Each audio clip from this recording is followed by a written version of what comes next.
سب سے پہلے سب دوستوں کو السلام علیکم۔ دوستوں، پاکستان کرکٹ ٹیم کے سابق کپتان شاہد آفریدی نے کہا ہے کہ مڈل آرڈر میں ہر حال میں تبدیلی ہونی چاہیے۔ دوستوں، شاہد آفریدی نے کہا ہے کہ سینئر کھلاڑی کو لازمی واپس لانا چاہیے۔ شاہد آفریدی نے مڈل آرڈر کی کارکردگی پر سوال اٹھاتے ہوئے سینئر بلے باز کو ٹیم میں واپس لانے کا مشورہ دے دیا۔ وہ کون سا سینئر پلیئر ہے، اس ویڈیو کے اندر آپ دوستوں کو تمام تر ڈیٹیل بتانے والا ہوں۔ دوستوں، قومی کرکٹ ٹیم کے سابق star all rounder Shahid Afridi نے بہت بڑے کھلاڑی کو مشورہ دیا ہے۔ Micro blogging website Twitter پر انہوں نے جنوبی افریقہ کے خلاف سیریز میں جیت پر مبارکباد پیش کی۔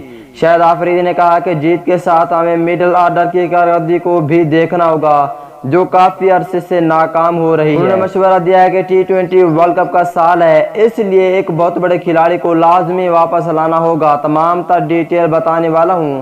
اس سے پہلے دوستو اس ویڈیو کو لائک کریں، چینل کو سبسکرائب کریں، بیل آئیکن دبا کر آل پر لازمی کلک کر دینا ہے۔ دوستو، پاکستان ٹیم کے سابق کپتان شاہد آفریدی نے کہا کہ شعیب ملک کو ہر حال میں پاکستان ٹیم میں واپس لانا چاہیے کیونکہ ٹی20 ورلڈ کپ 2021 سر پر ہے، مڈل آرڈر میں اچھا کھیلتے ہیں۔